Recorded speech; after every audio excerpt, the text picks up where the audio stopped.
రానున్న సార్వత్రిక ఎన్నికల్లో విశాఖపట్నం స్టీల్ ప్లాంట్ ఉక్కు నగరం నుండి కాంగ్రెస్ పార్టీ అభ్యర్థి గెలవడానికి ఏ విధంగా ముందుకు వస్తారు, ముఖ్యంగా జనసేన ఏ విధంగా ముందుకెళ్తుంది, అదేవిధంగా విశాఖపట్నం స్టీల్ ప్లాంట్ పరిరక్షణ కోసం ఏ విధంగా కృషి చేయబోతుందో కార్మిక సంఘానికి సంబంధించిన వాళ్ళు అలాగే జన సైనికులు మనతో ఉన్నారు. వారిని అడిగి మరిన్ని వివరాలు తెలుసుకుందాం. సార్ నమస్కారం.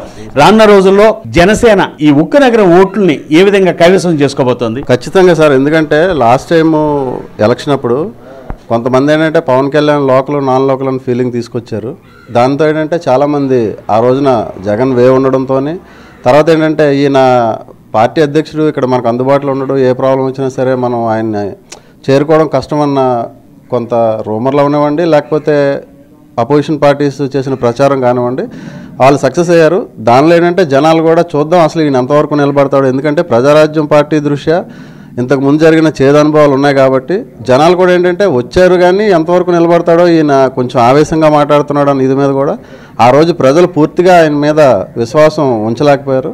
కానీ ఈరోజు ఆ పరిస్థితి లేదండి, ఎందుకంటే ఆయన కన్సిస్టెంట్గా ఒక్క సీటు గెలిచి ఆ ఉన్న ఎమ్మెల్యే కూడా బయటకు వెళ్ళిపోయిన తరుణంలో కూడా పార్టీని ఇప్పటి వరకు సొంత డబ్బులతో సొంత ఖర్చులతో నెట్టుకొచ్చి అన్నీ తానే పార్టీని నడిపిస్తున్న విధానం కానీ, ఆయన సమస్యలను లేవనెత్తిన తీరు, ఆయన పోరాటం చూసి కానీ ఈరోజు ఖచ్చితంగా ప్రజలు జనసేన అధినేతను గెలిపించడానికి రెడీగా ఉన్నారు. మీరు చెప్పే భాగంగానే విశాఖపట్నం గాజువాకలో లోకల్ నాన్ లోకల్ అన్నారు, కానీ విశాఖపట్నం స్టీల్ ప్లాంట్లో పనిచేస్తున్నటువంటి కార్మికులు కానీ ఉద్యోగులు కానీ ఆఫీసర్లు కానీ అందులో కాంట్రాక్టర్ వర్కర్లు కానీ అందరూ కూడా విశాఖపట్నం వాసుల కంటే ఇతర రాష్ట్రాలు ఈ రాష్ట్రాన్ని కాదండి ఇతర రాష్ట్రాల నుంచి కూడా అనేక మంది ఉన్నారు. కాబట్టి ఆయన అక్కడి నుంచి ఇక్కడ పోటీ చేయడంలో ఆశ్చర్యం లేదు. కానీ ఆ తప్పు తెలుసుకున్నారా ఈసారి? ఒకవేళ ఆయన ఇక్కడ పోటీ చేస్తే ఏ విధంగా గెలిపిస్తారు, ఒకవేళ ఆయన కాకుండా మరొక అభ్యర్థిని పెడితే మీ సహకారం ఎలా ఉంటుంది?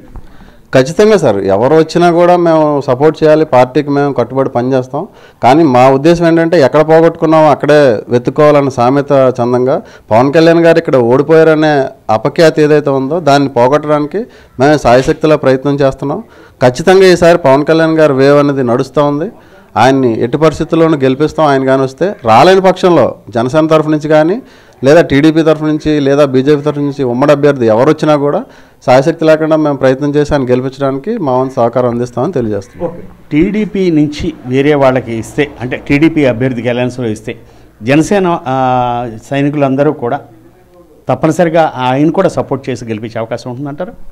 ఖచ్చితంగా ఉంటుంది సార్, ఎందుకంటే మేము పవన్ కళ్యాణ్ గారి సిద్ధాంతాలు, ఆయన ఆశయాలు కోసం పనిచేస్తున్నాం పార్టీలో. ఆయన ఏ పిలుపునిస్తే ఆ పిలుపుకి లోబడి ఆ పిలుపు దాని మీద మేము పనిచేయడానికి సిద్ధంగా ఉన్నాం. అది క్యాండిడేట్ ఎవరు అనేది మాకు అనవసరం. మేము లోకల్ నాన్ లోకల్ ఇవన్నీ మాకు కాదు.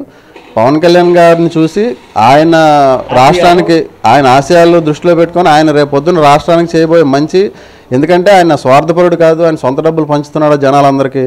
స్టీల్ ప్లాంట్ కూడా ఖచ్చితంగా రేపు పొద్దున్న పవన్ కళ్యాణ్ గారు కానీ ఇక్కడే కాదండి ఎక్కడ గెలిచినా కూడా ఆయన గొంతు వినిపించి బీజేపీతో మోడీ గారితో మాట్లాడి దీన్ని ప్రైవేటీకరణ చేయకుండా ఉంచే దిశగా ఆయన ఖచ్చితంగా చేయగలరండి. ఆయన తప్ప ఇంకెవరూ చేయలేరని మేము బలంగా నమ్ముతున్నాం. కాబట్టి ఆయన ఎట్టి పరిస్థితుల్లోనూ ఇక్కడ పోటీ చేసినా ఎక్కడ పోటీ చేసినా ఈసారి తిరుగు లేకుండా గెలుస్తారు. మంచి మెజారిటీ మంచి సభ్యులతో పార్లమెంట్కి కానీ లేకపోతే అసెంబ్లీకి కానీ వెళ్తారు. మా స్టీల్ ప్లాంట్ నినాదం ఏదైతే ఉందో మరుగున పడిపోయిందండి. ఏంటంటే ఇక్కడున్న మిగతా రెండు పార్టీలు ఏదైతే అధికార పక్షం కానీ ప్రతిపక్షం కానీ దీన్ని అంత పెద్ద దిశలో తీసుకెళ్ళకపోయి పవన్ కళ్యాణ్ గారు వాయిస్ ఇంతకుముందు ఆల్రెడీ చెప్పించారు, ఇక్కడ పెద్ద మీటింగ్ కూడా పెట్టారు, ఇవన్నీ జరిగాయి. కానీ ఇక్కడ లోకల్ రాజకీయాలు కొన్ని దృష్ట్యా ఆయన చేసిన పని కూడా జనాల్లోకి అంతగా వెళ్ళలేకపోయిందండి, దురదృష్టకరం. కానీ ప్లాంట్ ఎంప్లాయీస్ అందరిలో ఉందంటే పవన్ కళ్యాణ్ గారు వస్తే ఖచ్చితంగా ప్లాంట్ కాపాడబడుతుంది. ప్లాంట్కి ఏదైతే కావాలో మైన్స్ అవనివ్వండి, లేకపోతే ఈ నిధుల కొరత అవనివ్వండి, ఇవన్నీ తీరుస్తారని చెప్పేసి మేము బలంగా నమ్ముతున్నాం సార్. తప్పనిసరిగా ఆయన గతంలో కూడా చెప్పారు, ఓడిపోయినప్పటికీ కూడా నేను విశాఖపట్నం స్టీల్ ప్లాంట్ నిలబెట్టడం కోసం కృషి చేస్తాను, అదే నన్ను గెలిపించనున్నట్లయితే అసలు ప్రైవేటీకరణ మాట లేకుండా చూసేవాడిని అని చెప్పి బహిరంగంగా నేను చెప్పడం జరిగింది. అదేవిధంగా ఇక్కడ కార్మిక సంఘాలు పార్టీలు ఖచ్చితంగా కార్మికులు, కార్మిక సంఘాలు, కార్మిక సంఘ నేతలందరూ కూడా ఆ మాటకి అంగీకరించిన పరిస్థితి కూడా ఉంది. ఓకే, చివరిగా నాకు ఒక సందేహం ఉంది. ఇప్పుడు జనసేన తరఫు నుంచి ఆయన కాకుండా మరో కొంతమంది, అంటే కోన తాతారావు కావచ్చు, లేదు గడసాల అప్పారావు గారు కావచ్చు, ఇంకొకళ్ళు ఎవరైనా అయితే మీరు ఈ టీడీపీ ఐక్యతతో ముందుకెళ్ళినప్పుడు వైఎస్ఆర్సీపీ ఇచ్చే తాయిలాలు కానీ వాళ్ళు చెప్తున్నటువంటి అభివృద్ధి కార్యక్రమాలు మేము సంక్షేమ కార్యక్రమాలు చేశారన్నారు, అది ధీటుగా ఎదుర్కొని చెప్పే ధైర్యము ఈ నాయకులకు ఉందంటారా? ఖచ్చితంగా ఉంది సార్. ఎందుకంటే ఈ రోజున ప్రజలకే తెలుసండి ఎవరు తీసుకుంటున్నారు, ఎంత వస్తుంది, ఎంత పోతుంది, రేట్లు ఎలా పెరిగాయి అనేది ఆల్రెడీ ప్రజలందరూ చూస్తున్నారు. ప్రజలు ఆల్రెడీ ఇబ్బంది పడుతున్నారు. ఎందుకంటే ఇన్కమ్ పెరగలేదు, పథకాల ద్వారా వచ్చింది ఏదైతే ఉందో అది వేరే రూపంలో ట్యాక్సుల రూపాన్ని కానివ్వండి, మందు పెంచిన దాన్ని కానివ్వండి, మిగతా వేరే వేరే రకంగా ప్రభుత్వం లాగేసుకుంటుంది. ఎంత ఇచ్చినా కూడా బతుకులైతే ఎవరికి మారలేదండి. Thank you sir. ఇది ఉన్నటువంటి పరిస్థితి.